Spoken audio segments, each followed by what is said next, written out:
World level पे financial talks बिना dollar का नाम लिए कर पाना इम्पॉसिबल है। The right question to ask is कि आखिर डॉलर इतनी डोमिनेंट पोजीशन में पहुंचा कैसे। इसके लिए हमें थोड़ा सा टाइम ट्रैवल करना पड़ेगा साल 1914 तक। 1914 में जब वर्ल्ड की ऑलमोस्ट कंट्रीज वर्ल्ड वॉर 1 में फंसी थी, तब जब उन्हें पैसे की सबसे ज्यादा जरूरत थी, तब यूएस वो मसीहा बन के आता है जो सबको लोन प्रोवाइड करता है। इस सिनेरियो को समझने के लिए सबसे पहले आपको उस समय का करेंसी सिस्टम समझना।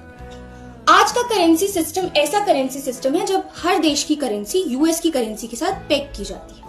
पेग करने का अर्थ होता है कि आप अपनी करेंसी की वैल्यू उस करेंसी के साथ एक तरीके से बांधते हैं। उदाहरण के लिए जैसे आज 84 या 85 रुपए का $1 है, उसी प्रकार उस समय करेंसी की वैल्यू गोल्ड के साथ इक्वेट की जाती थी। और गोल्ड के साथ इक्वेट करने की वजह से जब भी आप पेगिंग करते हैं किसी करेंसी के साथ, तो एक पर्टिकुलर रेशियो आपको रिजर्व के रूप में मेंटेन करना होता है। चलिए वापस 1914 में चलते हैं। 1914 में कंट्रीज का जो करेंसी सिस्टम था वो गोल्ड के साथ पेग होता था और इसलिए वो गोल्ड के रिजर्व्स मेंटेन करती थी।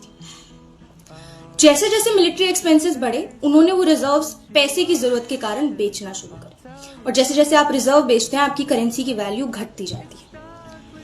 इसके बाद एक टाइम ऐसा आया जब रिजर्व बेचने के बावजूद उनके एक्सपेंसेस पूरे नहीं हो रहे थे। फिर वो लोन की राह में निकले, और जब वो लोन की राह में निकले तो यूएस ने बोला कि अगर आप डॉलर डिनोमिनेटेड, अर्थात अगर आप डॉलर के पैसे की वैल्यू में जो बॉन्ड्स हैं वो खरीदेंगे तो हम आपको ज्यादा से ज्यादा लोन देंगे।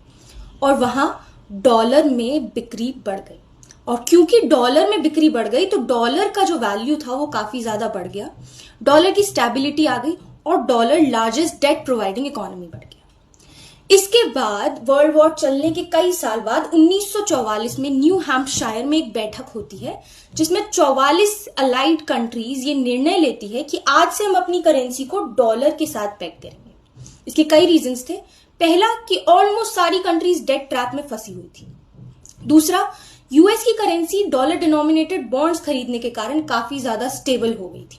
और तीसरा और सबसे इंपॉर्टेंट कारण कि अब किसी भी करेंसी में इतनी वैल्यू ही नहीं थी कि वो वापस से गोल्ड खरीदे और उसके रिजर्व्स को मेंटेन कर पाए। हालांकि as comparison to gold, when you will compare it with gold, dollar खरीदना काफी ज्यादा आसान था।